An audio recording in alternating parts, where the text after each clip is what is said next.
Introduction. The purpose behind this little book is to help services contractors identify some components that might be causing harm to their business, not intentionally, merely because you, as an owner, haven't considered them before, or if you have, you haven't managed to get to implementing them yet. By services contractors I am meaning those involved as HVAC/mechanical contractors, electrical contractors, which includes specialist components thereof such as communications, fire alarms, security systems, etc.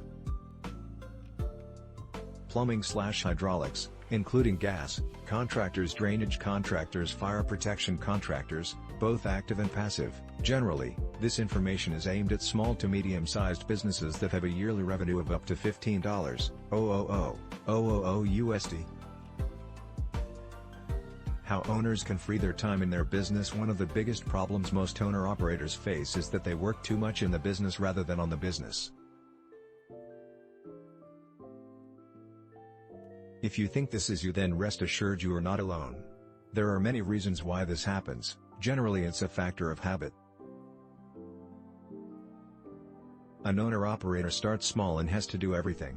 As time goes on and the business grows, the owner just sees that they have to just do more of the same. But what actually happens here is that the owner caps out the growth of the business because there are only so many hours in a day, so many days in a week, etc. Efficiency becomes second place to the need to hold on to everything because that's what an owner gets used to.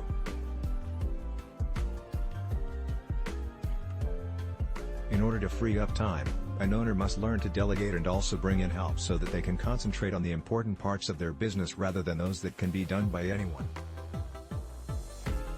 Examples of delegating or outsourcing could include: 1. Using a specialist freelance estimator to quote jobs. 2.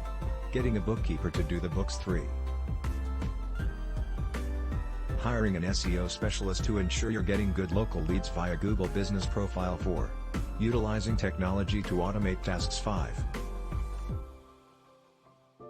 Promoting or hiring staff to take simple time-consuming tasks away from you. You will start to see the picture here, and there may be many more depending on how your business is set up. The main objective is to reduce the amount of time you don't have to do work on low-paid tasks, and transfer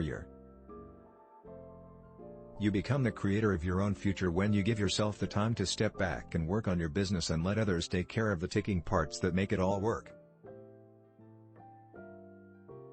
Freeing up your time doesn't necessarily mean you get lazy and take so much off that you achieve the opposite, by allowing your business to fall apart without checks and balances in place, merely to free your time so you can become more efficient in building a strong brand that will ultimately grow. Exercise 1. Write down a list of everything that you do daily, weekly, monthly, yearly in your business and then rate it in a separate column as to whether you totally need to do it or whether you could take some time to train someone else to do it or pay someone else to do it. Objections. Some of you at this point might be saying that's all well and good, but I don't have the funds to pay someone to do some of the tasks for me. Here is my answer to this: if this is the case, your business isn't performing very well.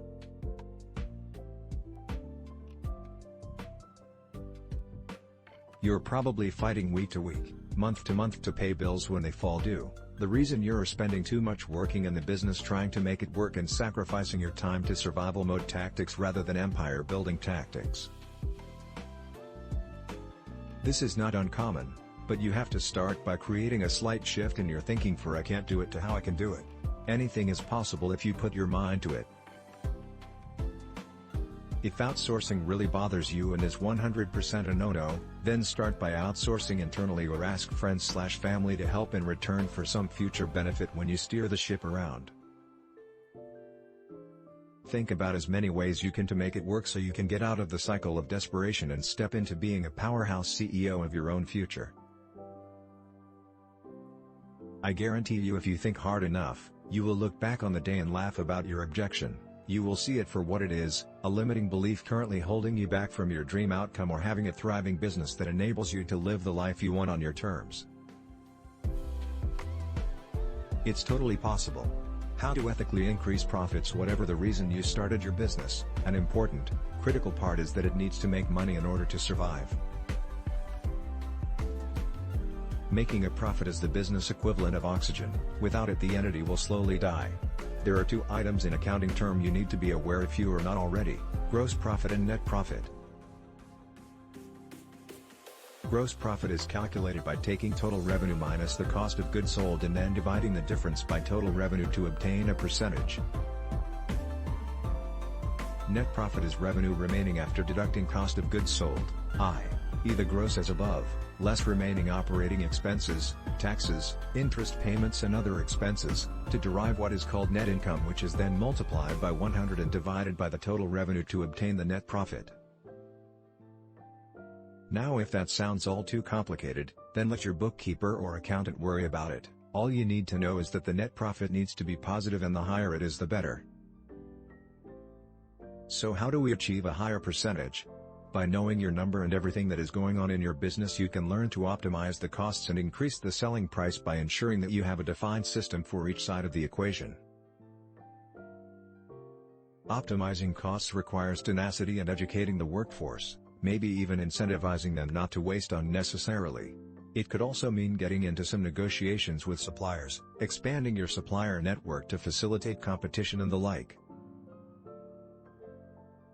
It doesn't necessarily mean buying more units that you won't use immediately, then you possibly run into other costs like storage. That means optimization is not achieved.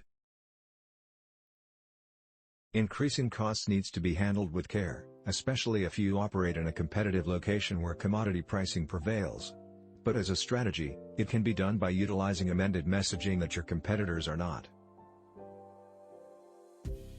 An example of this is maybe not all service contractors offer a 24-hour call out. You could offer a 1-hour response time, for example, subject to terms so you don't get caught out, for a premium simply because you're the only one in your area that does. This is an example of where you can ethically raise a price because you're doing something someone else isn't, and your customer may have an immediate need that they are willing to pay handsomely for. Have a think about how you could reinvent some of your services in your area where your competitors are not offering exactly the same.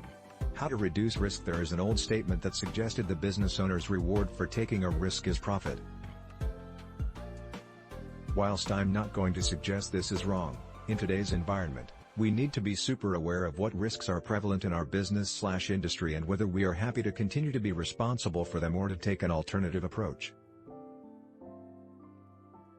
Sometimes business owners just continue to absorb risk in their business because they see it as that's the way it is and are scared that by doing something different may affect their ability to secure work. The worst case is that business owners are not even aware of all their risks. At the time of compiling this booklet, rising costs are an issue and material scarcity is an issue, probably more so than at any time in the last few decades. A business owner has three options. 1. Ignore the issue and hope all will be well. 2. Try to work out what could go wrong over the period of the works and provide a contingency for them and hope that all will be well. 3. Or, the business owner could list the risks and insist that there is a shared approach between client and contractor. Number 3 is the best position and number 1 is the worst. Each business owner knows their market and clients to the extent that you should be able to work out where to go with risks.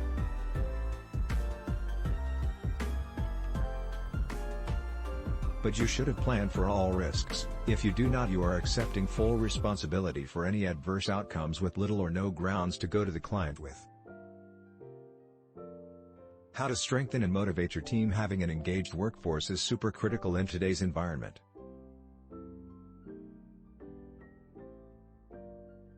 More and more, industry bodies are highlighting mental health issues amongst workforces, lack of morale, and difficulty for businesses to find the right employees. So it's now more important than ever to ensure your workforce will have your back. The best way to do that is to have theirs. It's a two-way street. Here are some suggestions on how to have a better engaged workforce. 1. Involve employees in the business. Consider having regular meetups at least once a week. At the end of the week is usually a good way to finish the week off with some social activities as well, but be careful if you offer alcohol at such events that you take proactive measures to ensure employees. 2. Let all employees know that can provide feedback, positive or negative, and set a process so they understand how it works. If it comes from the top, this is more impactful. 3. Let employees know when you have something to appreciate them for. It will mean a lot to them. Be careful with schemes like Employee of the Month, because for some that can be taken negatively. An engaged workforce is about balance, but with boundaries. Let employees know what the company's goals are and link their own objectives and career paths to them. Give them a purpose within the organization. 5. Reward good work, similar but not the same as point 36. Create an engaging atmosphere, and deal with anything toxic immediately. 7.